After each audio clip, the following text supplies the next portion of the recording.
అండి నవీన స్వభావాన్ని ధరించుకోవాలి. పై వచనంలోనేమో ప్రాచీన స్వభావమును వదులుకొని అని అన్నాడు, అంటే విడిచిపెట్టమన్నాడు. దాని తరువాత వచనంలోనేమో ధరించుకోమంటున్నాడు. ఏవి ధరించుకోవాలో వేటిని వదులుకోవాలో. ఎందుకు అనంటే దేవుని ఎరిగాం గనుక, దేవుని మందిరానికి వెళ్తున్నాం గనుక, దేవుని కార్యాల్లో పాలు పుచ్చుకుంటూ ఉన్నాము గనుక, దేవుని వాక్యాన్ని వింటూ ఉన్నాము గనుక, మనకు దేవుడిచ్చినటువంటి ఒక ఖండితమైనటువంటి ఒక ఆలోచన ఏమిటంటే నువ్వు వదులుకోవాల్సినటువంటి వాటి ఒకప్పుడు వాటి కొనసాగించినటువంటి వ్యక్తి అయి ఉండొచ్చేమో. దేవుడు కోరుకొని ఎన్నుకొని నీకు ఇచ్చినటువంటి అవకాశం, ఆధిక్యత, దేవుని మందిరంలో నివసించేటువంటి కృప కలిగినటువంటి నీవు చేయాల్సిన పని నువ్వు ధరించుకోవాల్సినవి ఉన్నాయి. ఆయన అంటాడు, మీ చిత్త వృత్తి యందు నూతన పరచబడినవారై. మీరు చేసే ప్రతి పని విషయంలో నూతన పరచబడినవారై. మనం ఏం పని చేసినప్పటికీ క్రొత్తదనం, దేవునికి అయిష్టమైనటువంటి కార్యాలను విడిచిపెట్టినటువంటి మనం దేవునికి ఇష్టమైనటువంటి కార్యాలు చేసేటువంటి పనిలో మనం నూతన పరచబడిన వారమై ఉండాలి. మునుపు పాత స్వభావము, ఇప్పుడు కొత్త స్వభావము. ఒకప్పుడు ఆయన మన హృదయంలో చేర్చుకొనక మునుపు మనకి ఇష్టమైనటువంటి ప్రవర్తనను కొనసాగించిన మనం ఆయన చేర్చుకున్న తర్వాత ఆయన కొరకైనటువంటి నూతన స్వభావమును కలిగిన వారమై ఉండాలట. అందుకే అంటాడు కదా, నీతియు యథార్థమైన భక్తియు గలవారై దేవుని పోలికగా. అదండి దేవుడు ఎందుకు నిన్ను సృష్టించుకున్నాడు, ఎందుకు నిన్ను ఏర్పరచుకున్నాడు, ఎందుకు నీకు రక్షణనిచ్చాడు, ఎందుకు నీకు ఈ అవకాశమనిచ్చాడు ఒకసారి జ్ఞాపకం చేసుకుంటే, మునుపు ప్రవర్తన విషయంలో మనకు నచ్చినట్లుగా ప్రవర్తించామేమో, కానీ ఇప్పటి ప్రవర్తన విషయంలో నువ్వు మందిరమునకు పోవునప్పుడు నీ ప్రవర్తన జాగ్రత్తగా చూసుకోవడమని దేవుని వాక్యం సెలవిస్తూ ఉంది కనుక ఆ ప్రవర్తన విషయంలో నీతియు యథార్థతయు భక్తి గలవారమై దేవుని పోలికగా సృష్టింపబడిన నవీన స్వభావమును. అదండి మనం చేయాల్సిన పని, నవీన స్వభావమును మనం ధరించుకోవాలి. దేవుని మందిరానికి వెళ్తున్నటువంటి మనకు దేవుడు ఖండితమైనటువంటి ఒక ఆజ్ఞ, ఒక ఆలోచన, నవీన స్వభావం మనం ధరించుకోవాల్సిన వారమై ఉన్నాం. ప్రాచీన స్వభావము ఒకప్పుడు, ఇప్పుడు నవీన స్వభావములో అడుగుపెట్టిన మనం దేవుని క్రియలను దేవునికి మహిమకరంగా కొనసాగించే వారమై ఉందా. అందుకే కీర్తన సామెతల గ్రంథంలో అంటాడు 3వ అధ్యాయం 6వ వచనంలో, సామెతలు 3:6, నీ ప్రవర్తన అంతటి అందు ఆయన అధికారమునకు ఒప్పుకొనుము, అప్పుడు ఆయన నీ త్రోవలను సరళము చేయును. నేను జ్ఞానిని కదా అని నీవు అనుకొనవద్దు. యెహోవా యందు భయభక్తులు కలిగి చెడుతనమును విడిచిపెట్టుము, అప్పుడు నీ దేహమునకు ఆరోగ్యము, నీ ఎముకలకు సత్తువ కలుగును. చాలండి. నీ ప్రవర్తన అంతటి యందు ఆయన అధికారమునకు ఒప్పుకొనము. ప్రవర్తన, నీ ప్రవర్తన అంతటి యందు ఆయన అధికారానికి ఒప్పుకోవాలి. అధికారము, ఇప్పుడు భర్తనాడు అనుకో, భార్య ఖచ్చితంగా మాట వినాల్సిందే, బిడ్డలు మాట వినాల్సిందే. యజమానుడి కనుక తప్పక వినాల్సిందే, అది మంచి అయినా చెడైంది, లేకపోతే పరిస్థితులు మారిపోతాయి. దేవుడు మనందరికి అధికారి అయి ఉన్నాడు, మనందరికీ తండ్రి అయి ఉన్నాడు, ఆయన మన శిరస్సు అయి ఉన్నాడు కనుక దేవుని వాక్యం ఏమైనా సెలవిస్తూ ఉంది, నీ ప్రవర్తన అంతటి యందు ఆయన అధికారమునకు ఒప్పుకొనుము. ఇటు పోనని చెప్పని ఆయన మార్గం చూపిస్తే, కాదు కాదు నేను ఇటు పోతాను అనంటే ఆయన అధికారానికి మనం ఒప్పుకున్న వారము కాదు, ఆయన ఆలోచనకు మనం సమ్మతించిన వారం కాదు, ఆయన చెప్తున్నటువంటి మాటను మనం అంగీకరించిన వారం కాదని మనం నడిచిన నడవడికనే కనబడతా ఉంది. కనుక ఆయన అధికారమునకు మనం ఒప్పుకోవాలి. మన ప్రవర్తన అంతటి యందు, ప్రవర్తన అంతటి యందు మనం ఏ పని చేసినా, ఏ ఆలోచన చేసినా మనకంటూ ఒక అధికారి ఉన్నాడు, మనకంటూ ఒక నాయకుడు ఉన్నాడు, మనకంటూ తండ్రి ఉన్నాడు. కనుక ఆయన అధికారమునకు మనం ఒప్పుకోవాల్సినటువంటి బాధ్యత కలిగిన వారమై ఉండాలి. ఈ మధ్యాహ్న కాల సమయంలో దేవుడు జ్ఞాపకం చేస్తున్నాడు. ఆయన ప్రారంభం మాట ఏంటి? మనం దేవుని మందిరమునకు పోవునప్పుడు నీ ప్రవర్తన అంతటి యందు నీ ప్రవర్తన జాగ్రత్తగా చూసుకున్నాము. ప్రవర్తన చాలా ప్రాముఖ్యమైనది అయ్యింది. చాలా జాగ్రత్తగా చూసుకోవాల్సిన వారం అయి ఉన్నాం. అందుకే 101వ కీర్తన 2వ వచనంలో అంటాడు, నిర్దోష మార్గమున వివేకముతో ప్రవర్తించెదను. నువ్వు ఎప్పుడు నా యొద్దకు వచ్చేదవు, నా ఇంట యథార్థ హృదయంతో నడుచుకుందును, నా కన్నుల ఎదుట ఏ దుష్కార్యమును ఉంచుకొనను, భక్తి మార్గము తొలగిన వారి క్రియలు నాకు అసహ్యములు, అవి నాకు అంటనీయను. చాలండి, ఇక చదువుకుంటా పోతే ఆ వాక్య సెలవిస్తుంది, నిర్దోష మార్గమున వివేకముతో ప్రవర్తించెదను. వివేకముతో ప్రవర్తిస్తాను. ఎందుకు? దేవుడిని ఎరిగాడు గనుక, దేవుని మార్గంలో కొనసాగుతూ ఉన్నాడు గనుక, దేవుని వాక్యం ఏమైందో తెలుసుకున్నాడు గనుక కీర్తనకారుడు అంటున్నాడు, దావీదు భక్తుడు మాట్లాడుతున్నాడు, దేవా నిర్దోష మార్గమున వివేకముతో ప్రవర్తిస్తానయ్యా. మార్గము నిర్దోషమైనదే, ఏ కల్మషం లేనిది, నీతి మార్గము, సత్య మార్గము, సరైనటువంటి మార్గం. అది సరైనటువంటి మార్గం అయి ఉన్నప్పుడు నేనెందుకు ఆషామాషిగా ఆ మార్గంలో నడవాలని గ్రహించినటువంటి దావీదు అంటాడు, నేను వివేకముతో ప్రవర్తిస్తాను. వివేకము అంటే జ్ఞానంగా ప్రవర్తించడమే, తెలివిగా ప్రవర్తించడమే, ఎవరి దగ్గర ఏం మాట్లాడాలో తెలుసుకొని మాట్లాడటమే వివేకం. చిన్న పెద్ద లేకుండా మాట్లాడితే ఏమంటారు? జ్ఞానం లేదు అని అంటారు. ఎవరితో ఎలా మాట్లాడాలో మాట్లాడడం కూడా జ్ఞానమే, వివేకమే. కీర్తనకారుడు అంటాడు, నీది నిర్దోషమైన మార్గం అయ్యా, నేను వివేకంతో ప్రవర్తిస్తాను, చాలా జ్ఞానంగా ప్రవర్తిస్తాను అంటున్నాడు. ఆయన మార్గం నిర్దోషమైనది అయినప్పుడు నేను ఆషామాషిగా నేను ప్రయాణాన్ని కొనసాగించను. కాబట్టి ఆయనకి ఇష్టమైనది ఏదో తెలుసుకుని దానికి తగినట్లుగా వివేకముతో ప్రవర్తిస్తానని అంటున్నాడు. కాబట్టి జ్ఞానం కలిగినటువంటి వ్యక్తి వివేకము కలిగిన వ్యక్తిగా ప్రవర్తించడానికి ఇష్టపడతాడు. మన ప్రవర్తన వివేకముతో కూడుకున్నదై ఉండాలి. ఇది నిర్దోషమైన మార్గం కదా, ఇది పరిశుద్ధమైన మార్గం కదా, ఇది సరైనటువంటి మార్గం కదా, ఇది దేవునికి ఇష్టమైనటువంటి మార్గం కదా.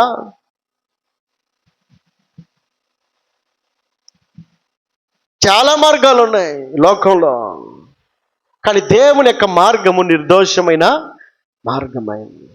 ఆయన గమ్యానికి చేర్చే మార్గము ఈ మార్గమై ఉన్నప్పుడు ఎంత జాగ్రత్తగా ప్రవర్తించాలి. అందుకోసమే కదా రక్షణ అనుభవాన్ని కలిగిన వారమై ఉన్నాం.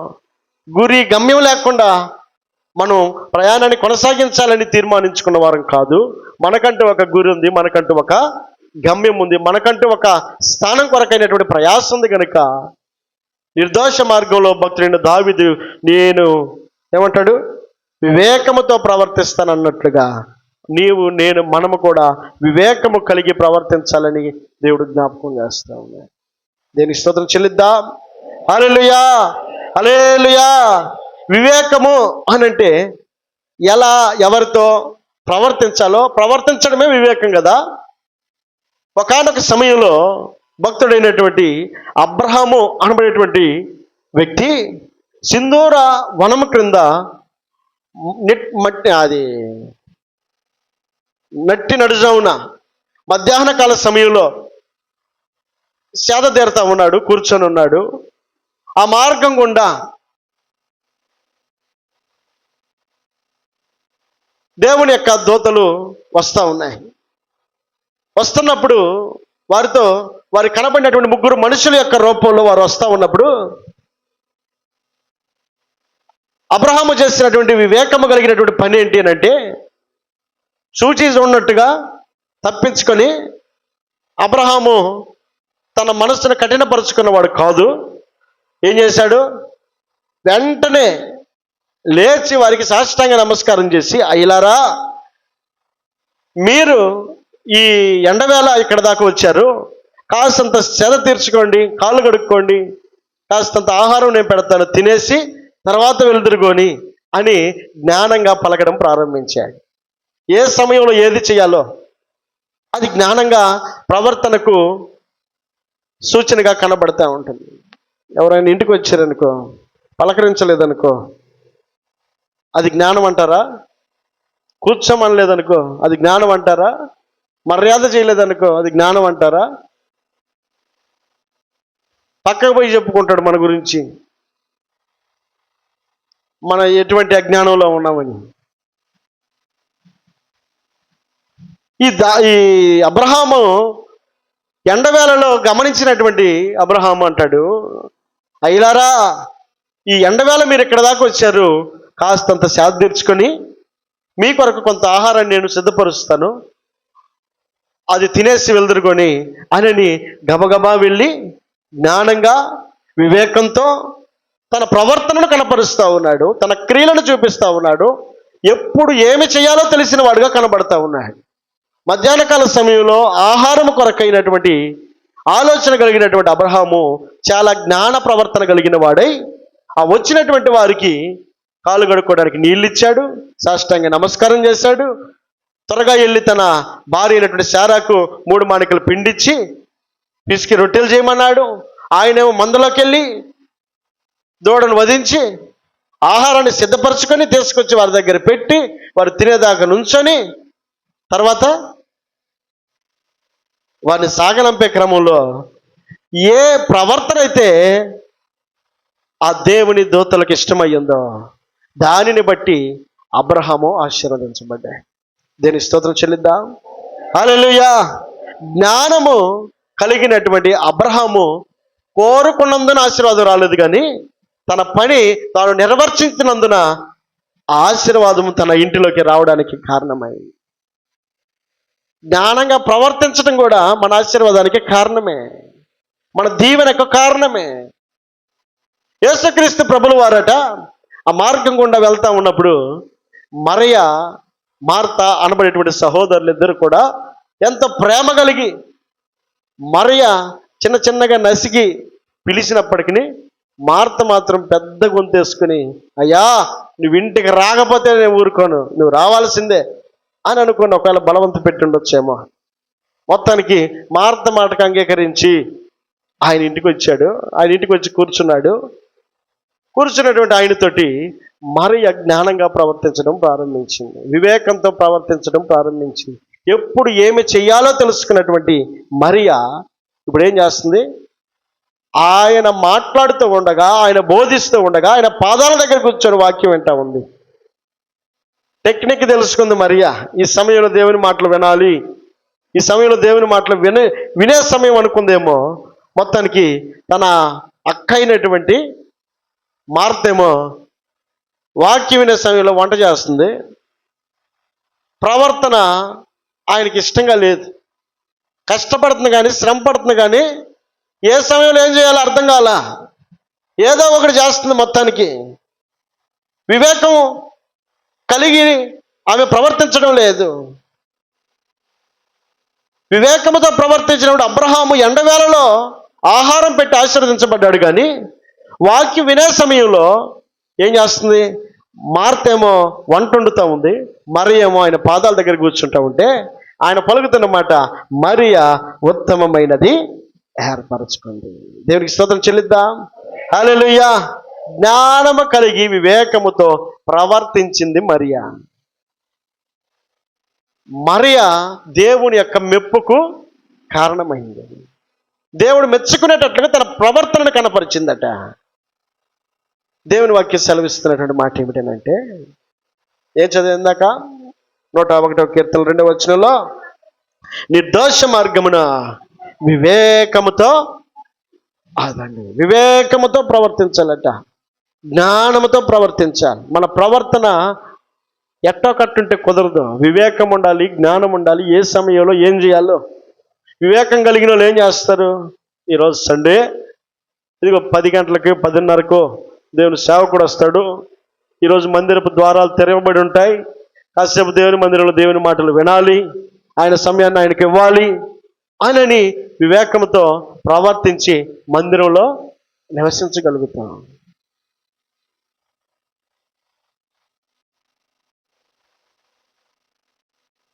నువ్వు కోరుకున్నప్పుడు సోమవారం రోజు మంగళవారం రోజు నీకు ఖాళీగా ఉన్నప్పుడు ఈ మాటలు వినబడతాయా? ఆయనకి ఇచ్చే సమయం ఆయనకు ఇవ్వడానికి అప్పుడు నువ్వు 10 గంటల సమయం ఇచ్చినా అది ఉపయోగమేనా? ఏ సమయంలో ఏది చేయాలో, నిద్ర లేవగానే ఏం చేయాలి? బ్రష్ చేయాలి. పడుకునేటప్పుడు చేస్తానంటే అజ్ఞాని అని అంటారు. ఎప్పుడు ఏది చేయాలో, ఎండవేళ అబ్రహాం ఏం చేశాడు? ఆహారాన్ని వడ్డించాడు. వాక్యం వినేటువంటి సమయంలో వివేకము లేనటువంటి మార్త ఏం చేస్తుంది? ఆహారాన్ని వండుతూ ఉంది. ప్రయోజనమైందా? నిష్ప్రయోజనమైందా? దేవుని వాక్యం ఏమని సెలవిస్తుందంటే, నువ్వు నడిచే మార్గం నిర్దోషమైనది అయి ఉన్నప్పుడు నీవు వివేకముతో ప్రవర్తించాలి. ఏది ఎప్పుడు ఎలా అనేది మన గ్రహింపు కలిగిన వారం అయి ఉండాలి. కనుక నిర్దోష మార్గంలో నీవు కొనసాగడానికి దేవుడు ఇచ్చిన అవకాశంలో నీ ప్రవర్తన జాగ్రత్తగా చూసుకోవాల్సిన బాధ్యత మన మీద నిలిచి ఉంది. జ్ఞానముతోటి దావీదు ప్రవర్తించడానికి ఇష్టపడుతున్నాడు. అది నిర్దోష మార్గం, ఇది దేవునికి ఇష్టం లేదు అని అనుకున్నాడంట. 51వ కీర్తన అంతా ఏడ్చి కన్నీటితో రాసినటువంటి కీర్తన. అది నిర్దోష మార్గం కాదు, అది దేవునికి అయిష్టమైనది కనుక దేవా హిస్సోపుతో నన్ను కడుగయ్యా అని కన్నీటి పర్యంతమై రాసినటువంటి కీర్తన అది. కనుక దేవుని వాక్యం సెలవిస్తూ ఉంది, ఎలా ప్రవర్తించాలో దావీదుకు తెలుసు. ఆయన అంటాడు, నిర్దోష మార్గమును గన నేను వివేకముతో ప్రవర్తిస్తాను. వివేకము చాలా ప్రాముఖ్యమైనది. వివేకము చాలా ప్రాధాన్యత కలిగినది అయి ఉంది. కనుక దేవుని వాక్యమును గ్రహిస్తూ ఉన్నటువంటి నీ జీవితంలో, నా జీవితంలో వివేక ప్రవర్తన చాలా ప్రాముఖ్యమైనది అయి ఉంది. ఎందుకనంటే నీవు దేవుని మందిరమునకు పోవున్నప్పుడు నీ ప్రవర్తన జాగ్రత్తగా చూసుకోవాలి. జాగ్రత్తగా చూసుకోవాల్సిన బాధ్యత మన మీదనే ఉంది. ఎఫెసీయులకు రాసిన పత్రికలో అపోస్తలుడైన పౌలు ఒక మాట మాట్లాడుతున్నాడు. కొలస్సీయులకు రాసిన పత్రిక 2వ అధ్యాయం 5వ వచనం.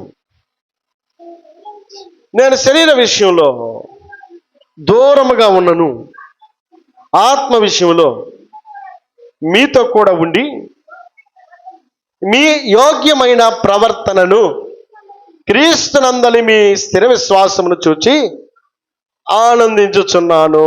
నేను శరీర విషయంలో దూరముగా ఉండను, ఆత్మ విషయంలో మీతో కూడా ఉండి యోగ్యమైన ప్రవర్తన క్రీస్తునందలి మీ స్థిర విశ్వాసమును చూచి ఆనందించుచున్నాను. అప్పటికి అపోస్తలుడైన పౌలు గారు దూరముగా ఉన్నాడు, చెరసాల్లో ఉన్నాడు. ఆయన అంటున్న మాట ఏమిటంటే, శరీరం విషయంలో మీకు దూరంగా ఉండొచ్చేమో, ఒకవేళ మనిషిగా మీ కళ్ళ ముందు కనబడకపోవచ్చేమో, మీ ప్రవర్తన విషయంలో నేను ఆనందిస్తూ ఉన్నాను. మీ యోగ్యమైనటువంటి ప్రవర్తనను బట్టి. ఏమిటి ఆ యోగ్యమైన ప్రవర్తన? ఆయన ఆనందింపజేసేటువంటి ఆ యోగ్యమైనటువంటి ప్రవర్తన ఆ కొలస్సీ సంఘంలో ఏం చేశాడు అనంటే, మొదటి అధ్యాయంలో 3-4 వచనాలు.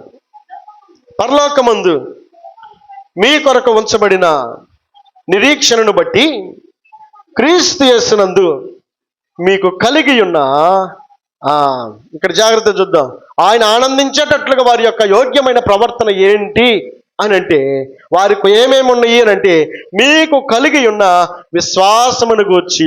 ఒకటి, వారికి విశ్వాసం ఉంది.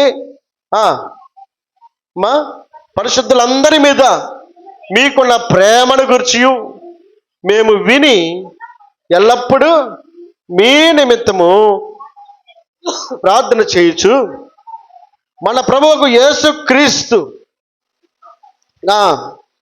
తండ్రి అయిన దేవునికి కృతజ్ఞతాస్తుతులు చెల్లించుచున్నాము. చాలండి. పరలోకమందు మీ కొరకు ఉంచబడిన నిరీక్షణను బట్టి. ఇక్కడ ఉన్నటువంటి కొలస్సీ సంఘములో అపోస్తలుడైన పౌలు శారీరకంగా వారి కళ్ళ ముందు కనబడకపోయినప్పటికీ దూరముగా ఉండి వారిని బట్టి ఆనందిస్తూ ఉన్నాడట. ఆనందించడానికి వారిలో ఉన్నటువంటి యోగ్య ప్రవర్తనే కారణమై ఉంది. ఏమిటా యోగ్య ప్రవర్తన అనంటే వారికి ఉన్నటువంటి యేసుక్రీస్తు పరలోకము అందున్నటువంటి మీ కొరకు ఉంచబడిన నిరీక్షణ, పరలోకము కొరకైనటువంటి నిరీక్షణ వారు కలిగిన వారుగా ఉన్నారు. రెండవది క్రీస్తు యేసునందు మీకు కలిగి ఉన్న విశ్వాసమును గురించి, అంటే దేవుని పట్ల వారికి ఉన్నటువంటి అచంచలమైనటువంటి విశ్వాసమును కలిగిన వారుగా ఉన్నారు. మూడవది పరిశుద్ధులందరి మీద మీకున్న అందరి మీద ప్రేమ ఉందట. ప్రేమ, వారిలో ఉన్నటువంటి యోగ్యమైనటువంటి ప్రవర్తన ఏంటి అని అంటే పరలోకమును గురించినటువంటి నిరీక్షణ కలిగిన వారుగా ఉన్నారు. రెండవది వారు యేసుక్రీస్తునందలి విశ్వాసము కలిగిన వారుగా ఉన్నారు. మూడవది పరిశుద్ధులందరి ఎళ్ళ వారికి ప్రేమ ఉందట. ప్రేమ, ఒకరి పట్ల ఒకరికి ప్రేమ ఉందట. ప్రేమ లేనివాడు నా వాడు కాడు అని అంటున్నాడు ఆయన. ఆయనే మనలను ప్రేమించిన వాడై ఉన్నాయి. ప్రేమించాడు గనుకనే ఇది తన అద్వితీయ కుమారుడైనటువంటి క్రీస్తును మన కొరకై పంపించినటువంటి పరిస్థితులు మనం గమనిస్తూ ఉన్నాం. ఈ మధ్యాహ్న కాలంలో మన రక్షకునకు కారకుడై ఉన్నటువంటి యేసుక్రీస్తు ఈ భూమి మీదకి రావడము తండ్రి యొక్క ప్రేమే కారణమైంది.